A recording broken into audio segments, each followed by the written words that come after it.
volta ao vivo, seu programa, aqui pela Rede Novo Tempo de Comunicação. Muito obrigado pela sua audiência, obrigado porque você está aqui com a gente.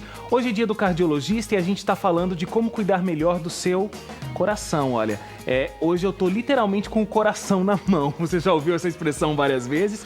A gente vai entender aqui do doutor todo esse procedimento para que a gente tenha mais qualidade de vida, para que a gente aprenda a cuidar melhor do coração. E daqui a pouco também no próximo bloco, aí a gente vai te explicar como é que são esses novos procedimentos aí para os primeiros socorros, tá bom? Então fica ligado, seu programa hoje é especialíssimo. Doutor, então você estava falando que o coração é o tamanho da mão fechada. O meu é um pouquinho maior do que esse aqui. Você é mais alto. Mais alto.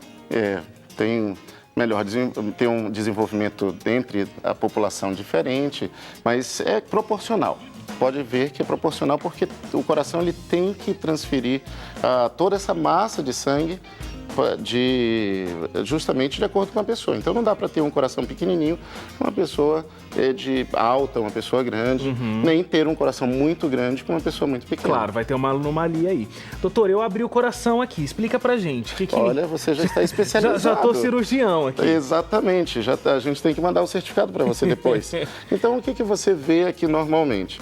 Nós temos o sistema de condução, ele está aparecendo aqui em amarelo e normalmente todo batimento é como se fosse uma bateria que nós tivéssemos implantado aqui, que toda vez que você começa o batimento, ele começa aqui nos átrios, que fica aqui em cima.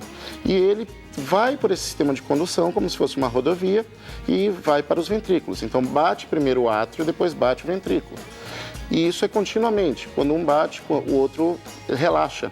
Para quê? Para que encha sempre uma cavidade com sangue e a outra ela expulsa esse sangue, fazendo esse fluxo contínuo.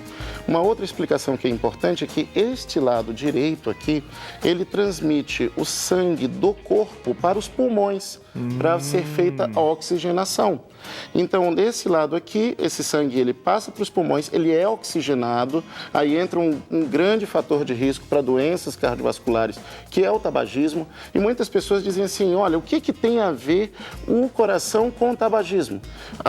O que acontece? A pessoa acaba colocando o sangue envenenado aqui, porque em vez de ele voltar para o lado esquerdo com aquele sangue aerado, com aquele sangue livre de dióxido de carbono, ele vem mais nicotina, mais alcatrão e isso tudo vai influenciar justamente nessa parte anterior aqui, que são as coronárias. Essa rede que sai aqui do lado esquerdo, ela vai para a aorta, mas ela também vai passar para toda a parede anterior do coração. Então, o fumo, ele também diminui a quantidade de oxigênio que vai para as coronárias. O coração nosso utiliza só 4% do oxigênio do corpo. Parece muito, mas para uma máquina que não para de trabalhar, é um equilíbrio muito delicado. Então, pequenas alterações, ela pode ter consequências desastrosas, inclusive hoje. Consequências devastadoras aí. Exatamente. Muito legal a explicação, doutor. O senhor tem um outro coração aqui para explicar para a gente as diferentes formas aí, dificuldades do batimento. Exatamente. Então, para nós entendermos tudo aquilo que eu falei sobre o batimento nos átrios, nos ventrículos, existe o que a gente vai ouvir normalmente é essa batida rítmica. Átrio-ventrículo, átrio-ventrículo. Deu para ouvir aí? Deu para ouvir aí, produção? Tá. Até se você observar, tem uma luzinha que começa aqui nos átrios e depois ela vai para os ventrículos. Mas quando a pessoa, por exemplo, por algum motivo começa a aparecer alguma arritmia, esse batimento rítmico, esse tum-tum, tum-tum, tum-tum, ele fica irregular.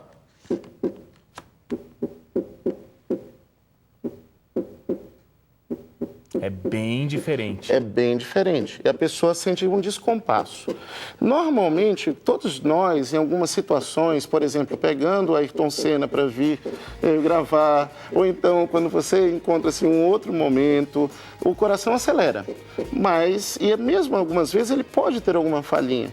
Mas quando esse tipo de ritmo começa a aparecer várias vezes, isso também, um dos fatores de risco para isso aparecer é o consumo de álcool. Consumo de álcool. E além da hipertensão, fumo. isso pode causar um terceiro problema que parece afetar não o coração, mas o cérebro, que é justamente o aparecimento de um AVC, que é o derrame.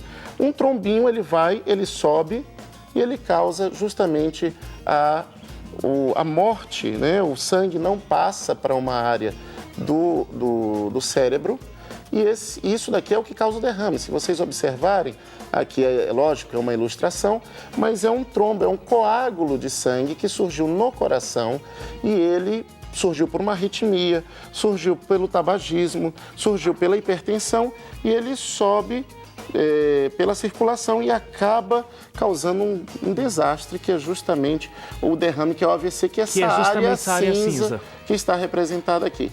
E a luzinha acesa justamente representa que esse trombo ele pode parar no cérebro, causando um AVC, ele pode parar nas pernas, causando algum tipo de trombose. Então é muito importante cuidarmos do nosso coração. Agora, e colesterol? Colesterol também é um problema sério, inclusive para o nosso coração. Exatamente. O que acontece normalmente? Eu trouxe aqui um outro modelo para mostrar para vocês. Dá um trabalhinho a mais para os câmeras. Deixa eu mostrar aqui, doutor. Aqui, olha só. Isso aqui é uma artéria saudável. Isso é uma artéria saudável. Aí a pessoa começa hábitos de vida, fumo, consome muita gordura, estresse, tabagismo. Às vezes, o que vai acontecendo é que ela vai ou enlarguecendo, ou então vai aparecendo uma pequena placa de gordura. E essa placa de gordura, ela, com o passar do tempo, inflamação local, outros hábitos de vida, ela pode ficar dessa maneira. Se você notar a primeira imagem e a última imagem, você vai observar bem a diferença. Isso daqui é placa de gordura, cálcio, por isso que a gente fala muitas vezes em calcificação das artérias do coração.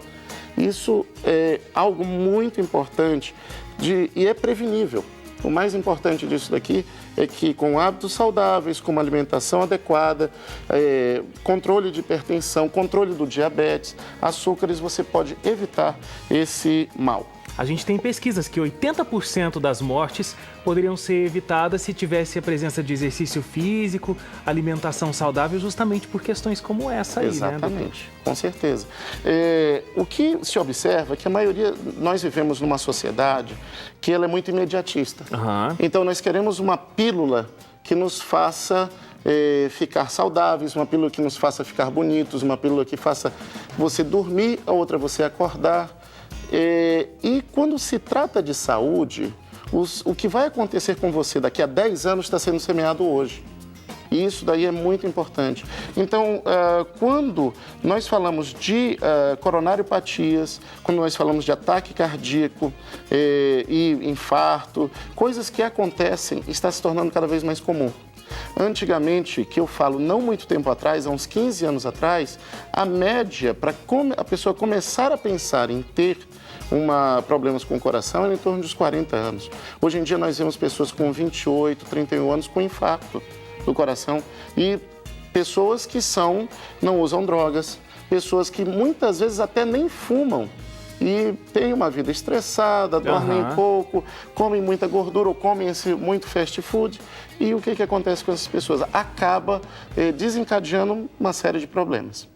Olha, a gente tem muita pergunta chegando, a gente vai para o intervalo. Na volta, você vai aprender essas novas diretrizes aí para os procedimentos de primeiros socorros e também a gente vai responder as suas dúvidas aqui no seu programa. Então não sai daí, a gente vai para o intervalo rapidíssimo e a gente volta já.